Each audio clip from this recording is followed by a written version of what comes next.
Hello everyone. So today date is 17th February and 2024. We are going to solve some PYQs of thermal properties of matter chapter of class 11th physics. काफ़ी कम इसमें हमारे पास PYQs हैं और chapter जो है हम ऐसे पहले ही रिवाइज नहीं करेंगे पूरा। ये जिस भी हिसाब से हमारे पास PYQ आएंगे बेसिकली बहुत सारा मतलब इसमें आपको फॉर्मूलेज वगैरह याद रखनी है, उससे काफ़ी मदद मिल जाएगी। तो वैसे अब हम क्वेश्चन को सोल्व करके देखेंगे कि किस टाइप के क्वेश्चन आते हैं, क्या कुछ है, उससे रेलिवेंट जो भी इंफॉर्मेशन देनी होगी मैं आपको साथ के साथ बता दूंगी। इसमें ऐसा कुछ नहीं है कि मैं पहले पूरा चैप्टर रिवाइज करा दूं और उसके बाद क्वेश्चन सोल्व करें, ऐसा इसमें नहीं हो सकता जैसे मैं अभी पीछे 2-3 चैप्टर मैंने कराया है। तो स्टार्ट करते हैं क्वेश्चन नंबर 1 से। एक कॉपर रोड है 88 सेंटीमीटर की और एल्यूमिनियम की रोड है अननोन लेंथ की। क्या बोला गया है, कॉपर की रोड की तो लेंथ दे दी, कितनी है 88 सेंटीमीटर, और एल्यूमिनियम की जो रोड है उसकी लेंथ नहीं दी, यानी कि क्या बोला है unknown length. Have their increase in length independent of increase in temperature. उनकी लेंथ में इंक्रीज आ गया है लेकिन उनकी जो इंक्रीज इन लेंथ है वो टेम्परेचर के ऊपर डिपेंड नहीं करती। ठीक है कि टेम्परेचर इंक्रीज हो गया तो इंक्रीज होगी लेंथ भी, ऐसा नहीं है। तो जो लेंथ है एल्यूमिनियम रोड की वो हमें यहाँ पे निकाल लिया है। अल्फा ऑफ कॉपर हमें दे रखा है 1.7 इंटू 10⁻⁵ केल्विन, और अल्फा और एल्यूमिनियम हमें दे रखा है कितना 2.2 इंटू 10⁻⁵। ये सारी चीजें हमें दे रखी हैं यहाँ पे। ठीक है,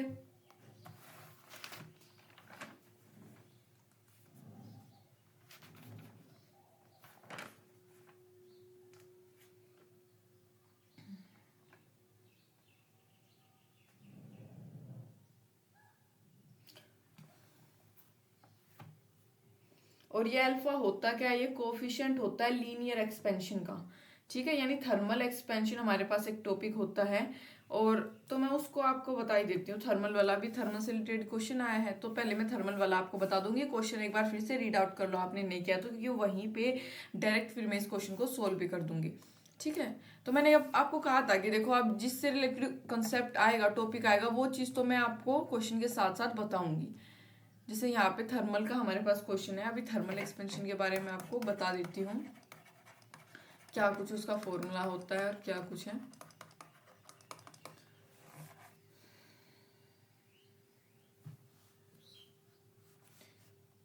थर्मल एक्सपेंशन मतलब कि लीनियर एक्सपेंशन भी इसको हम बोल सकते हैं।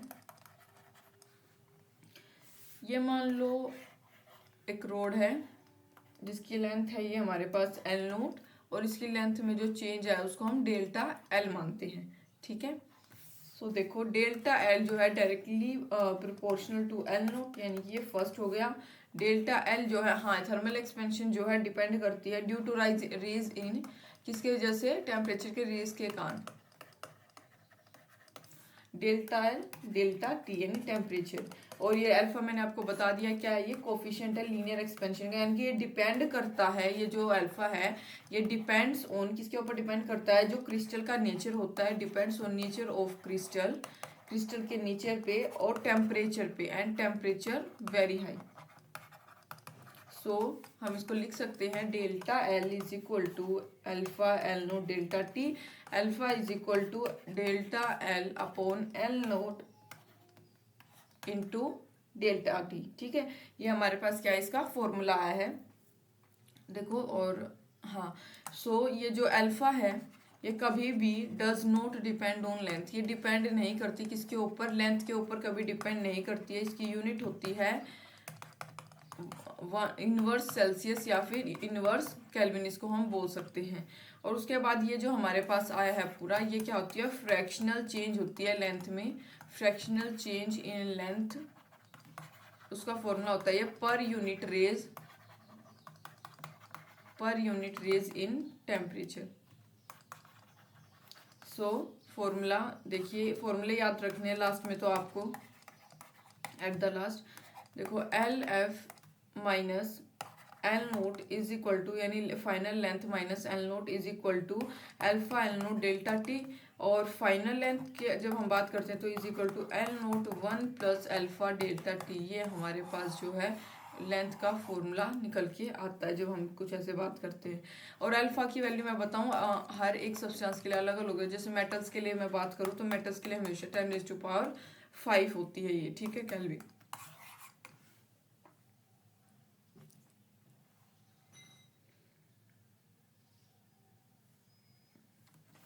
ये मैंने आपको बता दिया। अब हम क्वेश्चन को सोल्व करेंगे।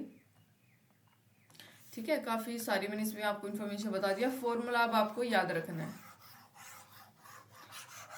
थर्मल एक्सपेंशन से जो है रिलेटेड हमारे पास क्वेश्चन था।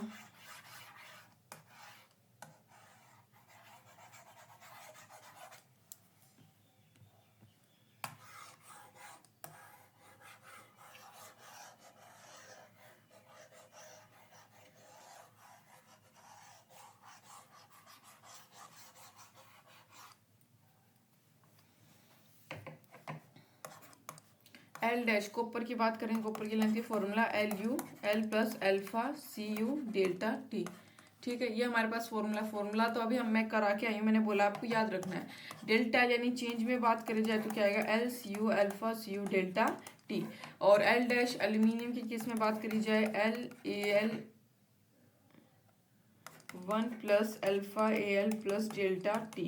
ये हमारे पास आएगा, यहाँ पे 1 आएगा ये, यानी कि delta L is equal to L aluminium AL delta T. Basically ये फाइनल फॉर्मूले हैं। ठीक है,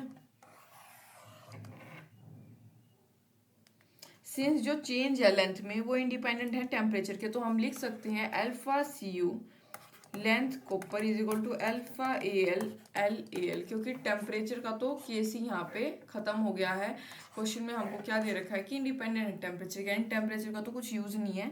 तो उसके बाद यहाँ पे आपको सारी वैल्यूज दे रखी है। कॉपर की वैल्यू देखिए 1.7 × 10⁻⁵, लेंथ दे रखी है 88 सेंटीमीटर। एल्यूमिनियम की 2.2 × 10⁻⁵ इंटू इसकी लेंथ निकालनी है एल्यूमिनियम की।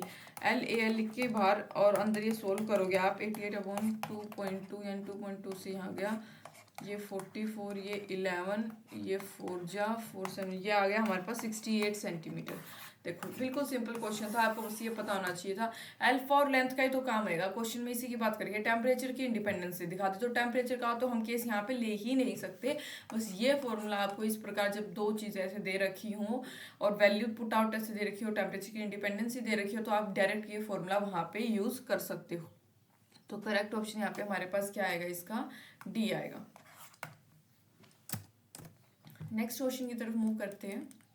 कोफिशिएंट जो है linear expansion of brass and steel rods are α1 and α2। ठीक है, लेंथ जो है ब्रास और स्टील रोड्स की वो L1 और L2 रिस्पेक्टिवली। अगर L2 minus L1 is maintained same, उसको मतलब कि जो L2 माइनस L1 है उसको हम सभी टेम्परेचर पे सेम मेंटेन रखें, which one of the following relation holds good. तो कौन सा रिलेशन इसके रिस्पेक्ट में यहाँ पे करेक्ट है, ये यहाँ पे हमसे पूछा गया है। पिछले वाले क्वेश्चन के जैसा ही है, लेकिन थोड़ा सा कर लेते हैं इसको भी।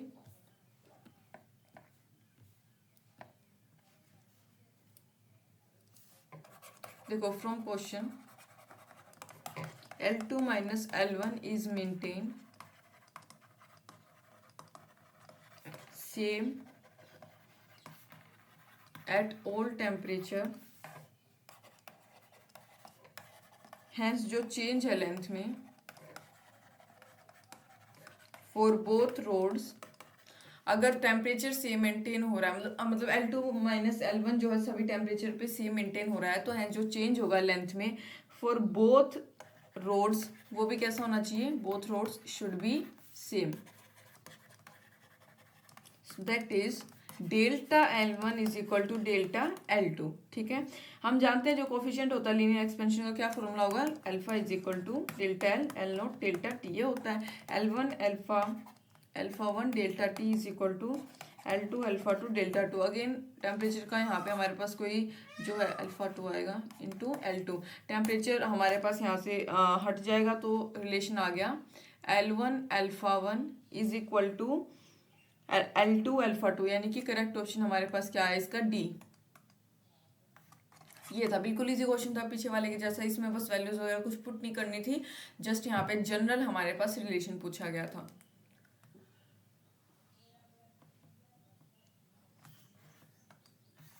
जो वैल्यू है coefficient of volume expansion of glycerine की वो कितनी है, 5 × 10⁻⁻⁴ केल्विन। फ्रैक्शनल चेंज जो है डेंसिटी ग्लिसरीन की डेंसिटी में फॉर अ राइज ऑफ, अगर 40 डिग्री सेल्सियस टेम्परेचर में राइज आया है तो उसके रिस्पेक्ट में जो फ्रैक्शनल चेंज ग्लिसरीन की डेंसिटी में आएगा वो यहाँ पे हमसे पूछा गया है कितना होगा। ठीक है, फ्रैक्शनल चेंज यहाँ पे, ठीक वॉल्यूम एक्सपेंशन। अब सबसे पहले यहाँ पे मैं आपको थोड़ा सा वॉल्यूम एक्सपेंशन के बारे में समझाऊंगी, क्योंकि हमारे पास ये वॉल्यूम एक्सपेंशन का क्वेश्चन आया है।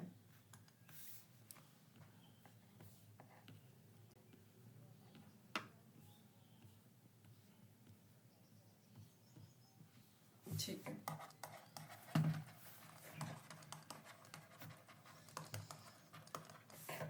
उसकी जैसा ही है जो हमने पीछे थर्मल वाला किया था ना, लीनियर, उसके जैसा ही है।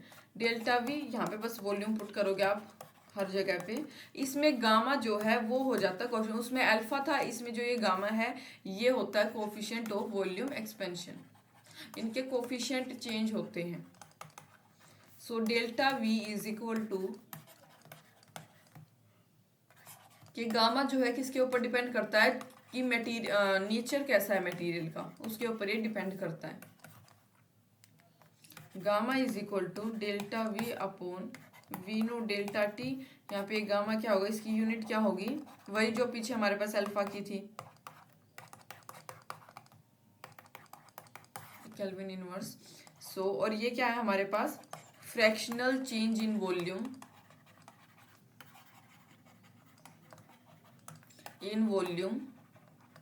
पर यूनिट रेज इन टेम्परेचर। बिल्कुल इजी क्वेश्चन है, बिल्कुल फॉर्मूला बेस्ड क्वेश्चन है वो जो अभी हमारे पास पूछा गया है। और इसका जो फाइनल फॉर्मूला है वो क्या होता है, final volume minus V naught is equal to gamma V naught delta T. यानी कि हम लिख सकते हैं V F is equal to V naught 1 plus gamma alpha 1 plus alpha gamma delta T. ये हमारे पास आ गया। ठीक है, काफ़ी इजी था। आप क्वेश्चन को सोल्व करते हैं, क्वेश्चन की तरफ मूव करते हैं, क्या क्या कुछ दे रखा है।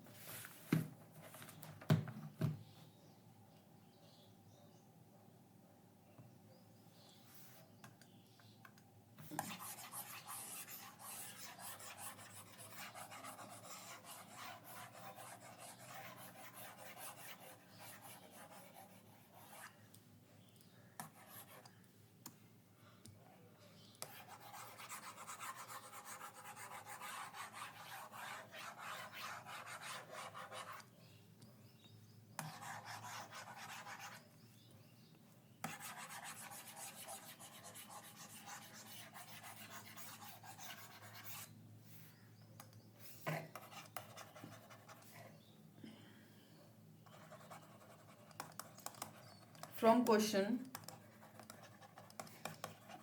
Rise in temperature delta T कितना है 40 डिग्री सेल्सियस। कोफिशिएंट जो है वॉल्यूम एक्सपेंशन का, यानी मैंने बताया था वो क्या था हमारे पास, गामा कितना दे रखा है 5 इंटू 10⁻⁻⁴। फ्रैक्शनल चेंज इन डेंसिटी की बात करें, यानी delta rho upon rho nought. ये डेंसिटी क्या, डेंसिटी के लिए आपको पता होगा हम इस रो का यूज करते हैं। ठीक है, सो यहाँ पे हम वॉल्यूम के प्लेस पे रो पुट करेंगे, तो rho note minus rho T upon rho nought, ये आ गया। ये रो नोट को बाहर ले लेंगे, is equal to rho naught 1 minus gamma delta T. ठीक है, वही टेम्परेचर, वही फॉर्मूला है जो मैंने पीछे अभी आपको बताया था। यहाँ पे बस जस्ट डेंसिटी है वॉल्यूम के प्लेस पे। So delta rho upon rho naught is equal to rho note minus rho T upon rho naught is equal to gamma alpha delta T. सारी वैल्यूज यहाँ पे पुट कर दो गामा वाले में। ये तो हो गया पूरा हमारा गामा। ठीक है, गामा डेल्टा टी, गामा की value 5 into 10⁻⁻⁴, temperature 40 is equal to answer आ जाएगा 0.020। ये हमारे पास जो इसका फ्रैक्शनल चेंज जो है करेक्ट आंसर आ गया है। बिफोर जो है मैं आपको बताऊं कि ऑप्शन कौन सा करेक्ट है, यहाँ पे मैं एक और एक्स्ट्रा चीज़ आपको बताना चाहूँगी। जो मोस्ट ऑफ द सब्सटेंस होते हैं जैसे कि सॉलिड लिक्विड वगैरह, वो एक्सपेंड कब होते हैं, यानी कब फैलते हैं सॉलिड लिक्विड, जब वो जो उनको हीट प्रोवाइड की जाती है, व्हेन दे आर हीटेड। सो जो वॉल्यूम होती है किसी भी गिवन मास ऑफ सब्सटेंस की, वो इंक्रीज होती है हीटिंग के दौरान। सो डेंसिटी डिक्रीज होगी, यानी कि अगर वॉल्यूम बढ़ रही है, एक्सपेंड होना यानी वॉल्यूम बढ़ रहा, तो डेंसिटी डिक्रीज होगी। तो आप इस रिलेशन को याद रखना, इनवर्सली प्रोपोर्शनल टू वॉल्यूम। यानी कि हम कह सकते हैं rho dash upon rho is equal to V upon V dash is equal to V upon V plus delta V. So यानी is equal to V upon V plus delta V के place पे gamma V alpha a alpha, sorry alpha नहीं, a theta. So 1/1 plus gamma delta theta, ये final formula, ये याद रखना। ऊपर की चीज़ें बेशक याद ना हो, ये बिल्कुल ध्यान ना रहे बेशक, कहीं किसी भी केस में ये फॉर्मूला आप याद रख लेना, 1/1 प्लस गामा डेल्टा थीटा, ये याद रख लेना। सो थर्ड का करेक्ट आंसर क्या आएगा, 0.020 था हमारे पास, right. So first option is the correct one. Next बात करते हैं, जो डेंसिटी है वाटर की 20 डिग्री सेल्सियस पे, वो कितनी है, 998 केजी पर मीटर क्यूब। डेंसिटी दे रखी है वाटर की, और 40 डिग्री पे एंड एट 40 डिग्री इज कितना, 992, ठीक है, केजी पर मीटर क्यूब। दो अलग अलग टेम्परेचर पे दो अलग अलग डेंसिटी वाटर की दे रखी है। कोफिशिएंट जो है वॉल्यूम का, वॉल्यूम एक्सपेंशन ऑफ वाटर का, तो यहाँ पे क्या पूछा गया, कोफिशिएंट पूछा गया है किसका, वॉल्यूम के expansion, volume expansion of water का कोफिशिएंट क्या होगा, ठीक है। इसको सोल्व करने काफी इजी क्वेश्चन है वैसे, जो फॉर्मूला भी पीछे हमने किया था उससे ही रिलेटेड क्वेश्चन है, जस्ट फर्क क्या है, यहाँ पे आपको रिलेशन बना लेना है इनका, क्योंकि दो चीजें दे रखी हैं।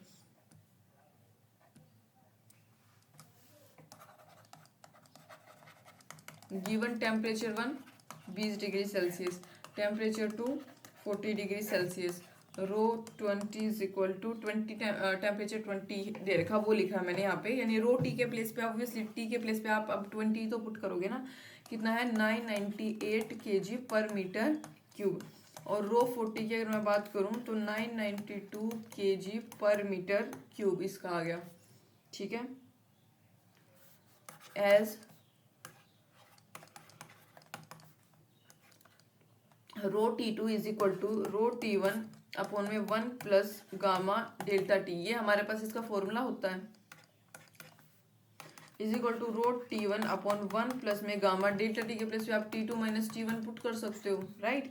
सो इसके प्लेस पे 992 इज इक्वल टू इसके प्लेस पे 998 अपॉन में 1 प्लस गामा, यहाँ पे क्या ये दे रखा, क्योंकि हमें डेंसिटी ऑलरेडी यहाँ पे T2 माइनस T1 यानी कि 40 माइनस 20, सोल्व करोगे आ जाएगा 992 is equal to 998 upon 1 plus 20 gamma, ये आ गया।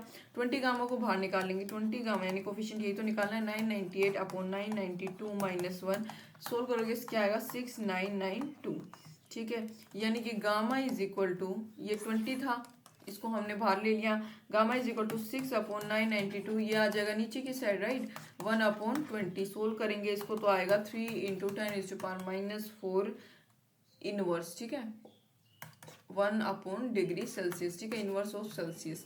ये हमारे पास गामा की वैल्यू आ गई। बिल्कुल फॉर्मूला बेस्ड क्वेश्चन था, इजी क्वेश्चन था। यहाँ पे क्या करना था, आपको दोनों का रिलेशन निकालना था और करेक्ट यहाँ पे आपको कैलकुलेशन करनी है। तो करेक्ट ऑप्शन क्या आ जाएगा हमारा, B.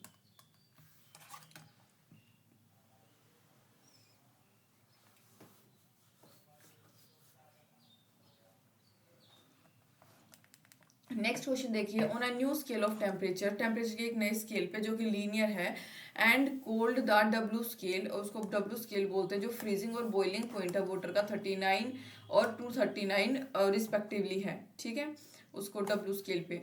What will be the temperature on the new scale, temperature नई स्केल पे क्या होगा जो कोरस्पॉन्डिंग टू टेम्परेचर जो कि 39 डिग्री सेल्सियस के साथ कोरस्पॉन्ड कर रहा है on the Celsius scale, Celsius scale पे ये पूछा गया हमसे।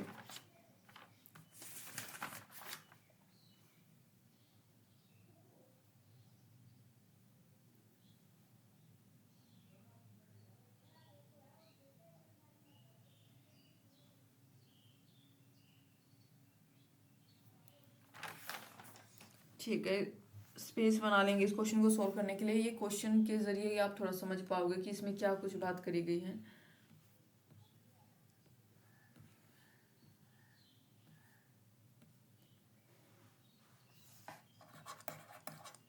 Four different temperature scales we have, हमारे पास क्या फॉर्मूला है, फॉर्मूला होता है X minus LFP upon UFP, upper freezing point, ये है लोअर फ्रीजिंग पॉइंट, ये है upper freezing point minus lower freezing point, is equal to क्या आ जाएगा, कांस्टेंट। जहाँ पे LFP बता दिया, lower fixed, sorry fixed point आएगा, ये लोअर फिक्स्ड पॉइंट होता है, और UHF क्या है, अपर फिक्स्ड पॉइंट।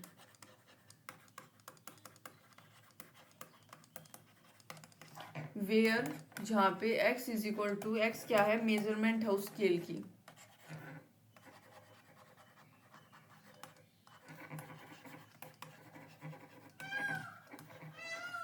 हेयर अगर देखो C और W यानी सेल्सियस और W में बात करी जाए, be the measurement of Celsius and W scale, then आप क्या पुट करोगे, एक्स स्केल पे इस पे यहाँ पे C minus lower fix point 0, हाँ अपर कितना है 100 माइनस 0, ठीक है, अपर फिक्स पॉइंट तो 100 होता है, लोअर 0 ही तो होता है ना, is equal to W minus W case में, सेल्सियस के केस में बात की W यहाँ पे दे रखा है, उसके केस में 39, ठीक है, और हाइयर दे रखा है 239 माइनस 39। ये इस फॉर्मूले से सारे क्वेश्चन आप सोल्व कर सकते हो। सेल्सियस में बात कर जाए, सेल्सियस में पुट कर दो, ठीक है, एक्स के प्लेस पे जो भी आपको सेल्सियस, केल्विन, W जो भी दे रखा, W स्केल की बात, तो ये आपने यहाँ तक कर लिया, ठीक है, और सेल्सियस इज इक्वल टू कितना होता है 39 डिग्री सेल्सियस, राइट। सो हम कह सकते हैं W इज इक्वल टू 39 इंटू में 200 अपॉन 100, ये हमारे पास आ जाएगा प्लस 39। सोल्व करोगे इसे जब, क्या आएगा 78 plus 39 is equal to 107 degree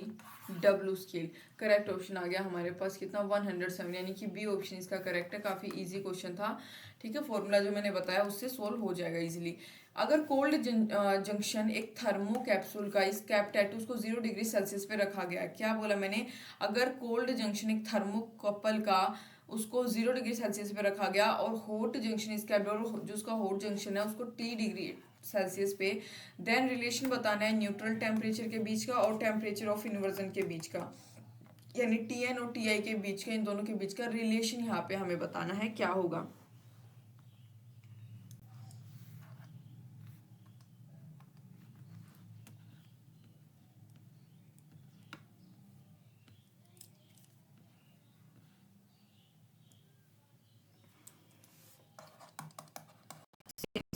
neutral temperature is equal to inversion plus C Celsius में अपॉन 2 इज इक्वल टू, ये हमारे पास न्यूट्रल टेम्परेचर का फॉर्मूला भी लिखने की जरूरत नहीं है, ठीक है। सो हम लिख सकते हैं TN is equal to TI plus Celsius 0 2 is equal to क्या आ गया, इन्वर्स टेम्परेचर अपॉन 2, ये आ गया हमारे पास।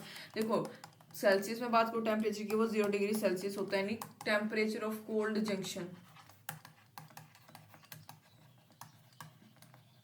सो यहाँ पे हमारे पास करेक्ट ऑप्शन आ गया TI अपॉन 2। काफी इजी क्वेश्चन था, यानी कि D ऑप्शन इसका हमारे पास यहाँ पे करेक्ट है। नेक्स्ट देखो, जो टेम्परेचर है, टेम्परेचर ऑफ इन्वर्जन है यानी TI है, एक थर्मोकपल का 620 डिग्री है, और न्यूट्रल टेम्परेचर यानी TN 300 सेल्सियस है। टेम्परेचर बताना है कोल्ड जंक्शन का क्या होगा, यानी TC का बताना है कितना होगा। ये TN का, ये TI दे रखा, ये TN दे रखा, ये TC का पूछा गया है। बहुत इजी क्वेश्चन है, एक फॉर्मूला इसके लिए याद रखोगे, theta N is equal to theta C plus theta I upon 2, ये फॉर्मूला होता है, यानी ये कोल्ड का, ये न्यूट्रल और ये इन्वर्जन। तो हमें कोल्ड का निकालना है, तो theta C is equal to क्या आ जाएगा अंदर 2 theta N minus theta I। अब सोल्व कर दो, 2 इंटू थीटा N, न्यूट्रल कितना दे रखा हमको, कितना दे रखा 300 माइनस इन्वर्जन 620, राइट, 600 माइनस 620 कितना आ गया माइनस 20 डिग्री सेल्सियस, यानी कि करेक्ट ऑप्शन हमारे पास आ गया C। Very easy question. Next बात करेंगे, जो मरकरी का थर्मोमीटर है can be use to measure temperature up to, याद रखने वाला क्वेश्चन है ये तो, ठीक है। मरकरी का जो टेम्परेचर होता है, सॉरी थर्मोमीटर होता है, वो कितना टेम्परेचर जो है मेजर कर सकता है, ये पूछा गया। तो करेक्ट ऑप्शन इसमें होता है 357 डिग्री सेल्सियस। याद रखनी है ये चीज आपको। मरकरी का जो थर्मोमीटर होता है वो किस प्रिंसिपल के ऊपर बेस्ड होता है, principle of change of volume with rise, मतलब कि जैसे जैसे टेम्परेचर बढ़ता है वॉल्यूम भी उसकी बढ़ती रहती है, ठीक है, वॉल्यूम में चेंज आता है। And can measure temperature ranging from -30 degree Celsius से लेकर 357 डिग्री सेल्सियस तक जो है ये टेम्परेचर को, चेंज इन टेम्परेचर को मेजर कर सकता है, ठीक है। नेक्स्ट क्वेश्चन, एक सेंटीग्रेड और एक फ़ारेनहाइट थर्मामीटर जो है आर डिप्ड इन, मतलब एक सेंटीग्रेड को और एक फ़ारेनहाइट के थर्मामीटर को बॉइलिंग वाटर में डिप कर दिया। जो वाटर का टेम्परेचर है is lowered until the Fahrenheit thermometer registers, मतलब वाटर का टेम्परेचर तब तक कम रहेगा जब तक फ़ारेनहाइट का थर्मामीटर जो है 140 डिग्री को रजिस्टर ना कर ले, यानी वहां तक रीच आउट ना करे। What is the fall in temperature as registered by centigrade, तो कितना टेम्परेचर में फॉल आएगा जो कि रजिस्टर्ड किसके द्वारा किया गया, सेंटीग्रेड थर्मामीटर के द्वारा जो रजिस्टर किया गया उसके टेम्परेचर में कितना फॉल आएगा, ये हमसे यहाँ पे पूछा गया है। ठीक है, स्पेस बना लेते हैं क्वेश्चन को सोल्व करने के लिए।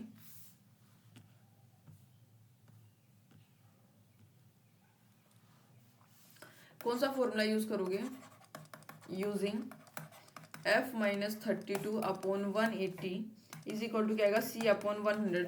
फॉर्मूले हैं याद रखने, f माइनस 32 अपॉन फ़ारेनहाइट के केस में सेल्सियस, ठीक है, यानी कि Fahrenheit 140 minus 32 upon 180 is equal to c upon 100। c यहाँ पे आ जाएगा हमारे पास कितना, 60 सोल्व करके। जो टेम्परेचर है बॉइलिंग वाटर का, आपको पता होगा टेम्परेचर ऑफ बॉइलिंग वाटर कितना होता है,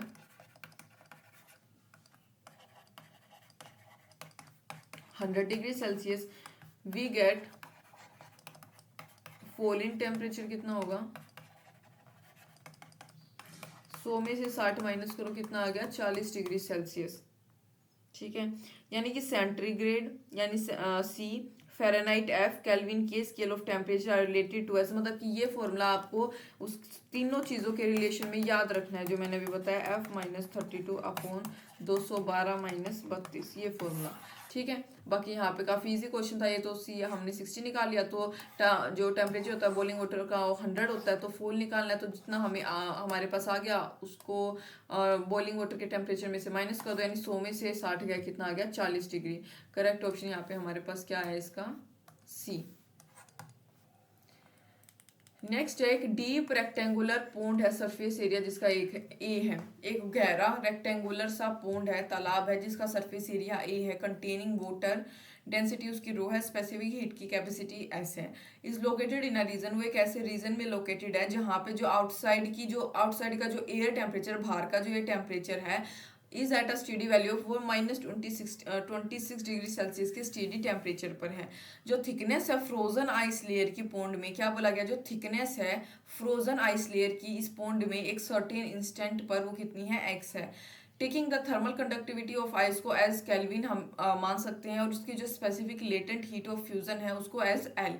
तो जो रेट ऑफ इंक्रीज आएगा थिकनेस ऑफ आइस लेयर में इस इंस्टेंट पे वुड बी गिवन बाय, उसका क्या रिलेशन होगा, कैसे क्या आएगा। ठीक है,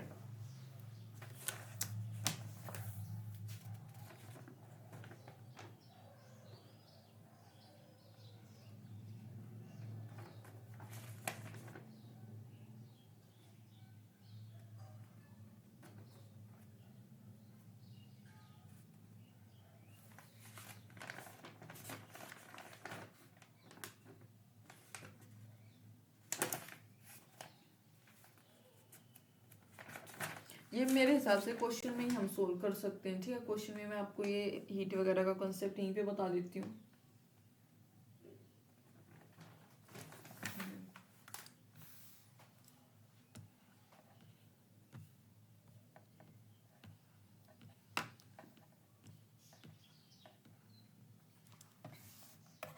देखो हम अज्यूम करते हैं दैट किसी भी इंस्टेंट पे at any instant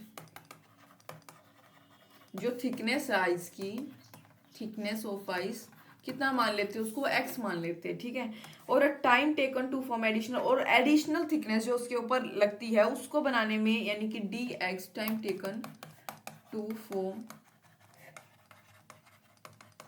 additional thickness d x is कितना, वो कितना है डी टी, उसको डी टी मान लेते हैं। यानी कि देखिए बना के दिखा देती हूँ एक बार।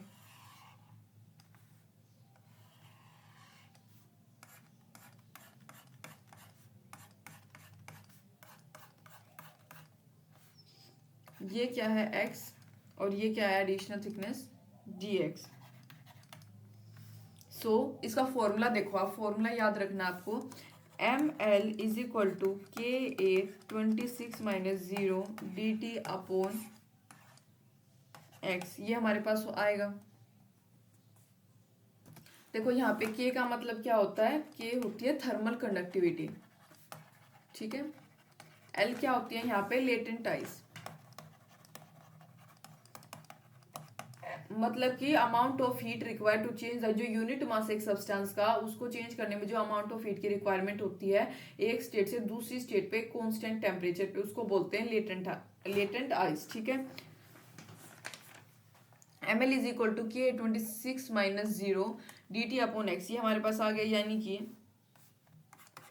एरिया कितना, सरफेस एरिया ए था, dx चेंज था, ए dx रो एल, यानी कि यहाँ पे हमारे पास मास के प्लेस पे एरिया इंटू वॉल्यूम आ गया, area into density, sorry area into density हमने लिख लिया, और यहाँ पे ये L as it is equal to क्या आएगा, के 26 में से 0 गया 26 dt upon X, so dx upon dt, dx upon ये हमारे पास dx है upon dt is equal to 26 K upon, देखो एरिया से एरिया गया, ठीक है, तो 26 के अपॉन यहाँ पे हमारे पास आ जाएगा x रो l, ये आ गया यहाँ तक, बस यही था आंसर, सिंपल इजी था। एक फॉर्मूला बस आपको ये याद रखना, फॉर्मूले में क्या कुछ है वो मैंने आपको बता दिया था कि किसको क्या बोलते हैं।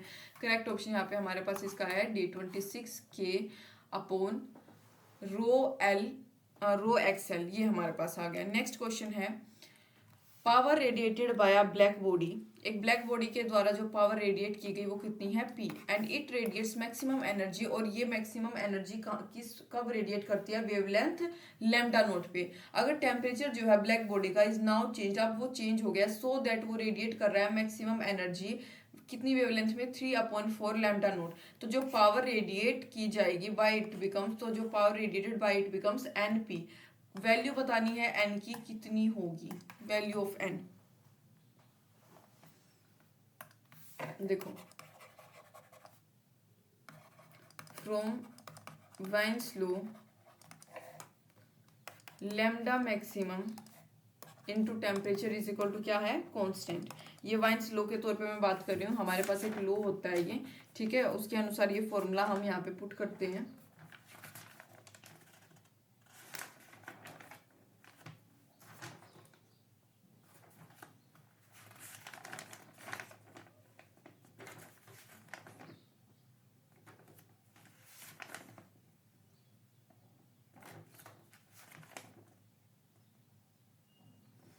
वाइन्स डिस्प्लेसमेंट लो होता है, क्या होता है इसके अनुसार, जो प्रोडक्ट होता है वेवलेंथ का, जो कि मैक्सिमम इंटेंसिटी जो होती है रेडिएशन और जो टेम्परेचर होता है बॉडी का उसके साथ जो कोरस्पॉन्ड करता है वो हमेशा कांस्टेंट रहता है, यानी कि डेल लैम्डा यानी कि जो मैक्सिमम है into temperature is equal to B is equal to constant, मतलब बेसिकली वो कांस्टेंट रहता है। बी जो है, बी को वाइन्स कांस्टेंट के तौर पे हम डिनोट करते हैं बी, यानी कि देखो lambda maximum temperature is equal to constant जो मैंने बताया, तो lambda maximum 1 temperature 1 is equal to lambda maximum 2 temperature 2, दो दे रखे हैं, सो इसको हम लैम्डा नोट टी लिख सकते हैं is equal to 3 lambda naught upon 4 T dash.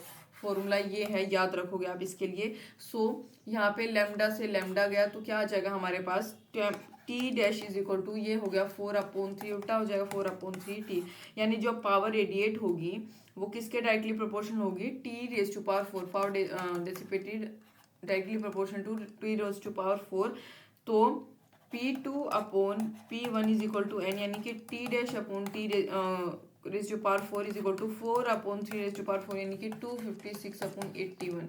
जब आप इसको सोल्व करोगे क्या आएगा, 256/81, यानी कि डी ऑप्शन जो है हमारे पास इसका करेक्ट है।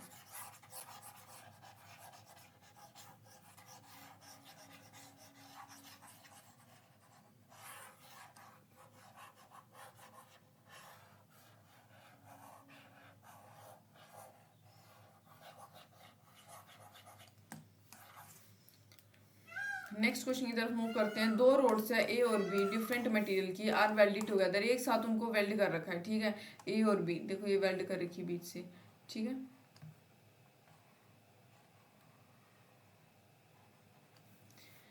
देयर थर्मल कंडक्टिविटी, उनकी जो थर्मल कंडक्टिविटी है वो K1 और K2 है। तो थर्मल कंडक्टिविटी बतानी है कंपोजिट रोड की, विल बी, कंपोजिट रोड जो है उसकी कितनी होगी थर्मल कंडक्टिविटी, ये हमसे यहाँ पे पूछा गया है, ठीक है। यहीं पे सोल्व कर लेंगे इसको स्पेस बनाकर।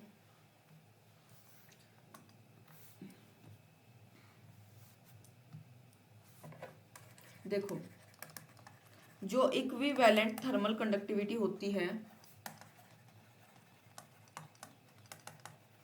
कंपोजिट रोड, ये बीच में जो पूछा गया इसकी पूछी गई थर्मल कंडक्टिविटी कितनी होगी, ऑफ कंपोजिट रोड इन किसी भी parallel combination will be, parallel combination में विल बी कितनी है, k is equal to formula देखो K1A T1 minus T2 upon D, ठीक है, ये D जो हमें दे रखा, प्लस अब K2 की बात करेंगे K2A T1 minus T2 upon क्या आ गया D, राइट। सो इसको हम लिख सकते हैं K इक्विवेलेंट, दो एरिया आ गया, to area T1 minus T2 upon क्या आ गया अपॉन में D इज इक्वल टू, यहाँ पे देखो area A T1 minus T2 upon D K1 plus K2, ये हमारे पास यहाँ पे इसका आ गया है करेक्ट आंसर। यानी कि देखो आगे बताती हूँ, हैंस जो इक्विवेलेंट थर्मल कंडक्टिविटी होंगी दो रोड्स की ऑफ इक्वल एरिया की, वो किस तौर पे दी जाती है, K equivalent is equal to K1 plus K2 upon 2, ये आ गया हमारे पास। वैसे आप इसको अगर बिल्कुल सिंपली ऐसे याद रखना चाहो तो याद भी रख सकते हो, K equivalent is equal to K1 plus K2 upon 2, यानी कि करेक्ट ऑप्शन यहाँ पे हमारे पास क्या आएगा, डी ऑप्शन। डी ऑप्शन क्या है, करेक्ट है।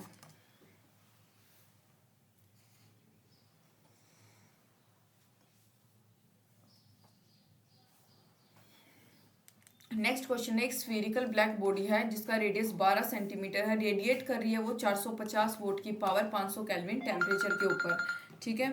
इफ इट अगर इसका रेडियस जो है उसको हम आधा कर दे और टेम्परेचर को डबल कर दे तो पावर कितनी रेडिएटेड होगी वोल्ट में, वो पूछा गया है। दोबारा से क्वेश्चन को रिपीट कर देती हूँ, ध्यान से सुनना।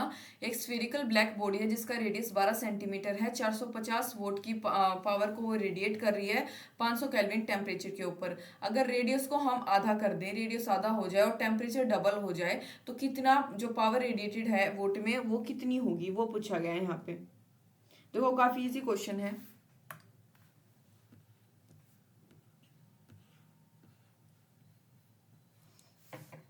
R1 हमें कितना दे रखा है 12 सेंटीमीटर, R2 कितना दे रखा है 6 सेंटीमीटर, टेम्परेचर 1 कितना दे रखा है 500 केल्विन और टेम्परेचर 2 हमें दे रखा है कितना, अगर उसको हम डबल कर दें, डबल की बात हो रही है, ठीक है। ये देखो बिल्कुल जो हमारी ओरिजिनल है ये हमने आधी कर दी 6 हो गई, टेम्परेचर 1 ओरिजिनल वाला, ये जब हमने इसको डबल कर दिया 500 कितना हो गया, ये 1000 केल्विन।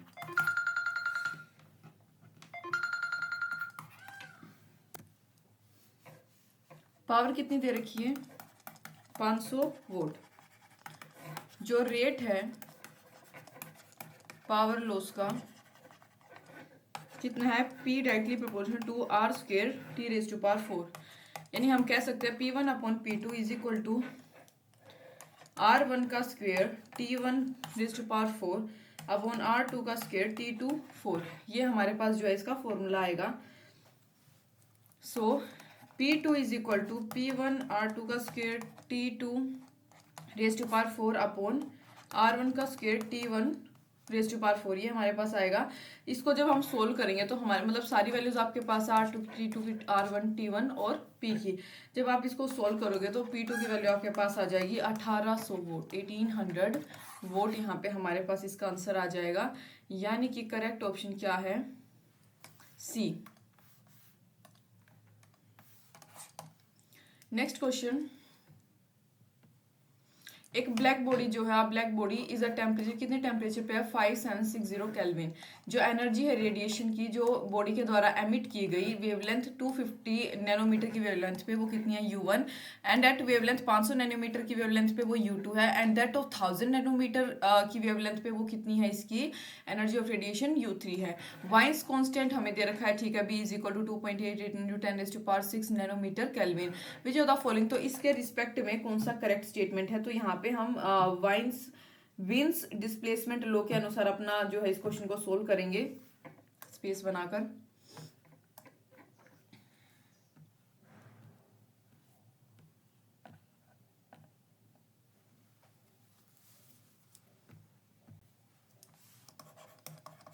अकॉर्डिंग टू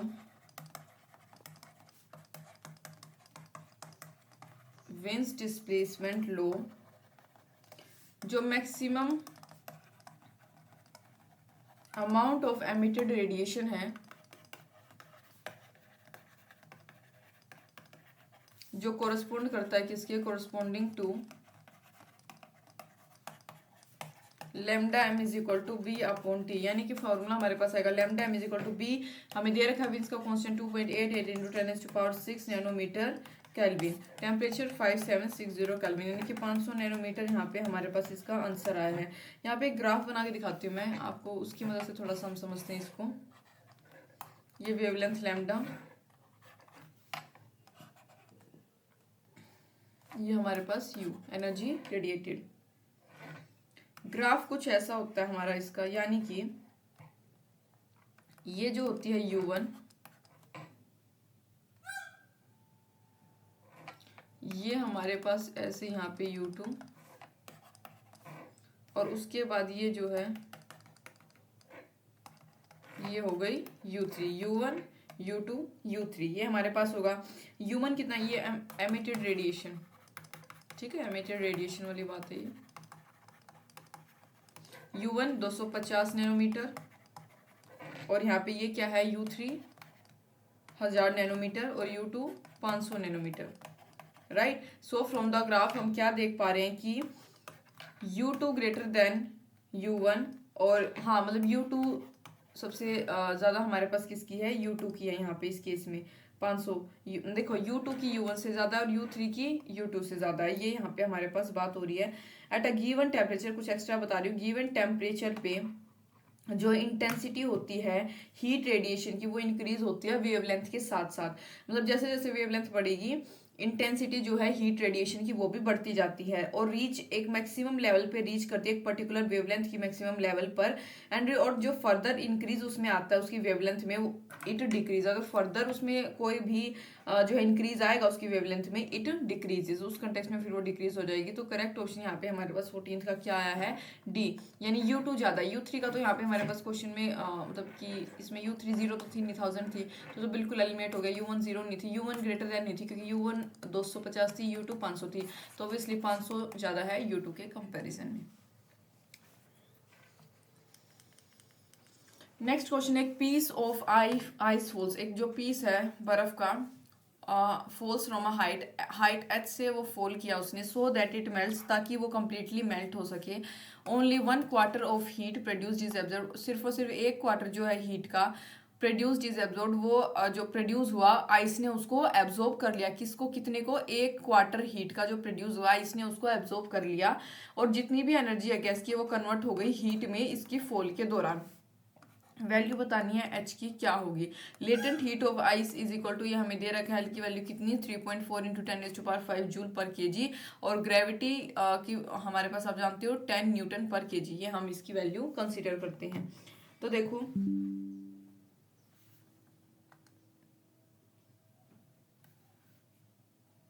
यहाँ पे हम इसको सोल्व करेंगे।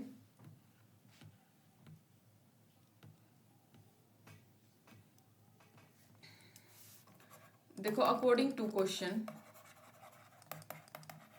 सिर्फ और सिर्फ only 1/4 of heat produced by falling piece of ice is absorbed in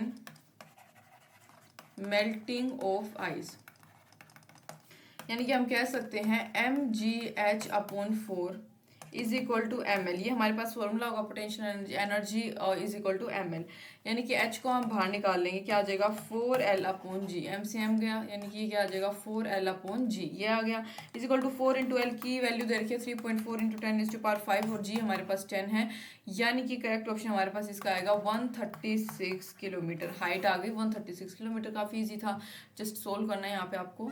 so correct answer is 136 kilometer, यानी कि C option. Next 16th question, on observing light, light को ऑब्जर्व करने के बाद 3 डिफरेंट स्टार से P, Q और R, तीनों different star से उन वहां से लाइट को ऑब्जर्व किया गया, क्या पाया, इट वाज फाउंड दैट कि जो इंटेंसिटी है वॉयलेट कलर की वो मैक्सिमम है स्पेक्ट्रम P में। क्या पाया गया कि जो इंटेंसिटी है किसकी, वॉयलेट कलर की, वो स्पेक्ट्रम P में मैक्सिमम है। जो इंटेंसिटी है ग्रीन कलर की वो मैक्सिमम है किसमें, स्पेक्ट्रम R में, और जो इंटेंसिटी है रेड कलर की वो मैक्सिमम है कौन से स्पेक्ट्रम में, Q में। अगर TP, TQ और TR रिस्पेक्टिव एब्सोल्यूट टेम्परेचर है पी क्यू और आर के, then it can be concluded from the above observation that. तो हम कंक्लूड कर सकते हैं अबव ऑब्जर्वेशन से कि मतलब कि क्या कुछ रिलेशन इनका आएगा आपस में।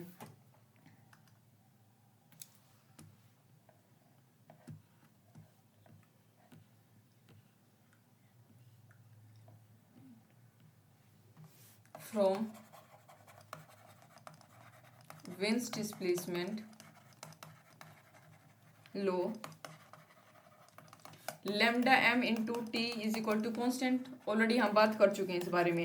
पी माइनस मैक्सिमम, पी जो है उसमें क्या है, मैक्सिमम इंटेंसिटी किसकी है, वॉयलेट कलर की, इज एट वॉयलेट, वॉयलेट पे मैक्सिमम इंटेंसिटी है। यानी कि हम कह सकते हैं lambda M is minimum temperature maximum, जहाँ पे वेवलेंथ मिनिमम होती है वहां पे टेम्परेचर मैक्सिमम होता है, ये इन दोनों के बीच का रिलेशन है। उसके बाद आर पे बात करी जाए तो उसमें क्या है, मैक्सिमम इंटेंसिटी किस पे है, ग्रीन कलर पे, maximum intensity is at green. So lambda M is moderate, lambda M क्या होगा, मॉडरेट होगा, मिनिमम वॉयलेट पे होता है, मॉडरेट इस पे अपना ग्रीन पे है, यानी कि टेम्परेचर भी क्या रहेगा, मॉडरेट रहेगा। क्यू की अगर बात करी जाए, क्यू वाले पॉइंट की, इसमें क्या है, मैक्सिमम इंटेंसिटी किस पे है, रेड पे है, और यानी कि उसकी वेवलेंथ भी क्या होगी, मैक्सिमम होगी फिर तो रेड की, और टेम्परेचर क्या होगा, मिनिमम होगा, राइट। सो हम यहाँ पे कंक्लूड कर पा रहे हैं कि T P greater than T R greater than T Q.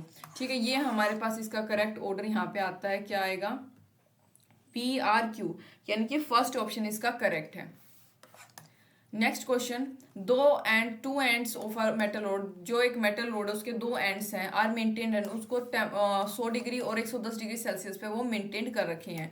जो रेट ऑफ हीट फ्लो है रोड में इस फाउंड टू बी, वो 4 जूल पर सेकंड पाया गया। अगर एंड्स आर मेंटेन, अगर एंड्स को टेम्परेचर 200 डिग्री सेल्सियस और 210 डिग्री सेल्सियस पे मेंटेन कर रखा है तो rate of heat of flow कितना होगा, ये यहाँ पे पूछा गया। देखो ध्यान से सुनना, as temperature difference delta T कितना है, डेल्टा टी कितना डिफरेंस है, 10 डिग्री का, ऑब्वियसली 210 में से 200 माइनस किया, 10 डिग्री सेल्सियस का यहाँ पे डिफरेंस आ रहा है। ठीक है, एज वेल एज जो थर्मल रेजिस्टेंस है, ये दोनों केसेस में सेम है, थर्मल रेजिस्टेंस में कोई फर्क नहीं है, दोनों में सेम है। Two ends of metal are maintain and temperature found to be 4 if the ends are, ठीक है, rate of flow, thermal conductivity resistance same है दोनों की। तो जो थर्मल करंट होगा या फिर रेट ऑफ हीट फ्लो होगा वो भी दोनों केसेस के लिए सेम ही होगा। यानी कि अगर rate of heat flow road में इतना 4 पाया गया है तो रेट ऑफ फ्लो भी कितना होगा, वो भी 4 ही होगा। सो करेक्ट ऑप्शन इसमें हमारे पास क्या आएगा, सी, यानी कि 4 जूल पर सेकेंड। मैंने क्या बोला एक बार फिर रिपीट कर देती हूँ, टेम्परेचर डिफरेंस हमारे पास 10 डिग्री सेल्सियस का है, एज वेल एज जो थर्मल रेजिस्टेंस है वो दोनों केसेस में सेम है।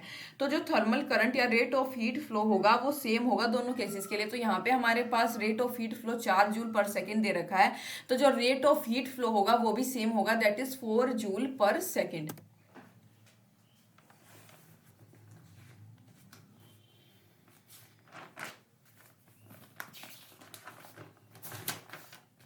यहाँ पे मैं आपको 2-3 टर्म्स जो है इस चैप्टर के रिगार्डिंग वो बताना चाहूंगी।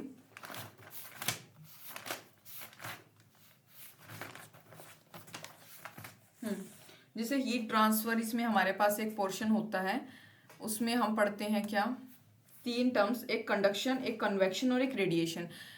ये भी मैं बता देती हूँ आपको।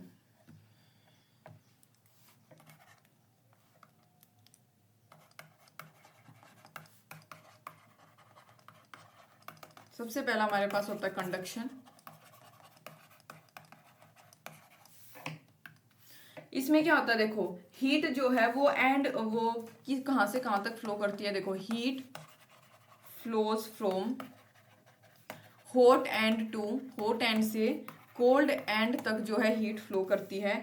पार्टिकल्स जो होते हैं मीडियम के वो ऐसे ओसिलेट करते हैं but do not leave there. Particle जो है मीडियम के पार्टिकल्स ओसिलेट तो करते हैं, यानी कि ओसिलेशन तो वो करते हैं, लेकिन जिस प्लेस पे है वो वहीं पे खड़े खड़े बैठे बैठे जैसे भी वो ओसिलेट करेंगे, अपनी प्लेस को, अपनी पोजीशन को वो नहीं छोड़ते हैं। मीडियम नेसेसरी होता है, कंडक्शन अगर कराना है तो मीडियम उसके लिए नेसेसरी है। ये एक स्लो प्रोसेस होता है। पाथ जिगजैग भी हो सकता है, कंडक्शन जो है वो सॉलिड में होता है, पाथ इसका जिगजैग भी हो सकता है। टेम्परेचर बढ़ेगा तो मीडियम बढ़ेगा थ्रो विच, जिससे कि हीट जो है वो फ्लो करती है। ये कंडक्शन के बारे में। दूसरा मैं आपको बता देती हूँ यहाँ पे किसके बारे में, कन्वेक्शन। कन्वेक्शन में क्या होता है, ग्रेविटी, इसमें जो ग्रेविटी है उसका एक मेजर रोल प्ले होता है। बेसिकली जितने भी पार्टिकल होते हैं वो हीट को एब्जॉर्ब करते हैं एक मोबाइल मीडियम में, यानी मोशन वाले मीडियम में। स्लो प्रोसेस होता है, पाथ इसका जिगजैग या कर्व्ड हो सकता है। कन्वेक्शन टेक, ये फ्लूइड में होता है, कन्वेक्शन फ्लूइड में होता है, कंडक्शन किसमें, सॉलिड्स में होता है। टेम्परेचर में ऑफ मीडियम इंक्रीजेस, डेंसिटी कम होती है। फ्लूइड में डेंसिटी का केस होता है तो टेम्परेचर बढ़ेगा तो डेंसिटी कम होती है, रिलेशन आपको पता होगा। फिर हमारे पास आता है रेडिएशन। इसमें हीट जो है वो बिना किसी मीडियम के फ्लो करती है, without medium, no medium required. जैसे कि ईएम वेव्स वगैरह हो गई इसकी फॉर्म में, इलेक्ट्रोमैग्नेटिक वेव की फॉर्म में, आगे चैप्टर करेंगे हम। मीडियम इसके लिए नेसेसरी नहीं होता, एक फास्ट प्रोसेस होता है। ऑब्वियसली मीडियम रिक्वायर्ड नहीं है तो फास्ट प्रोसेस होगा। एक एग्जांपल से समझते हैं। मान लो कि किसी को आप नोटबुक देनी है, आपने अपने किसी फ्रेंड को नोटबुक देनी है, ठीक है। तो आप क्या करोगे, कई बार ऐसा होता है कि बीच में आप 2-3 लोगों को लेते हो, जनों को, ठीक है, कि आपने किसी के पास कर दिया, आप उसको बोलते हो कि भाई वो उसको आगे पास कर दो, ये बुक उसको दे दो, वो फिर आगे पास करता है। मतलब ये मीडियम एक स्लो प्रोसेस हो जाता है, राइट। जब मीडियम बीच में आते हैं तो एक थोड़ा सा टाइम लेता है ये प्रोसेस, राइट। जब बिना मीडियम के, यानी कि एकदम से आप बेशक वो थोड़ा सा आपसे दूरी पे, कोई पेन है कुछ भी, आप एकदम से उसको ही दे देते हो, चाहे फेंक के देते हो, ठीक है, कोई मीडियम की रिक्वायरमेंट नहीं हुई, फास्ट प्रोसेस हो गया, ठीक है। एक तो भाई तू दे दे, तू आगे दे, तू पास कर दे। एक तो ये मीडियम रिक्वायर्ड हुआ, थोड़ा स्लो प्रोसेस। ये जस्ट मैं आपको एक एग्जाम्पल के तौर पर बता रही हूँ, ठीक है। आप कैसे भी इसको रिलेट कर सकते हो। पाथ इसमें स्ट्रेट लाइन होगा। ऑब्वियसली जब आप किसी को डायरेक्ट चीज दे रहे हो तो स्ट्रेट लाइन पाथ है। रेडिएशन किस किस में देखने को मिलती है, गैसियस स्टेट में, और जो ट्रांसपेरेंट मीडियम होते हैं, ट्रांसपेरेंट मीडियम वगैरह में, वहां पे जो है रेडिएशन देखने को मिलता है। कोई चेंज नहीं होता टेम्परेचर ऑफ मीडियम में, no change in temperature of medium. जैसे पीछे कंडक्शन में टेम्परेचर बढ़ रहा था, कन्वेक्शन में टेम्परेचर मीडियम का बढ़ रहा था, रेडिएशन में कोई टेम्परेचर में चेंज नहीं आता। तो ये बेसिक बातें मैंने इसके बारे में आपको बता दी है। पीवाईक्यूज हमारे फिनिश हो गए थे। उम्मीद है आपको समझ आया होगा।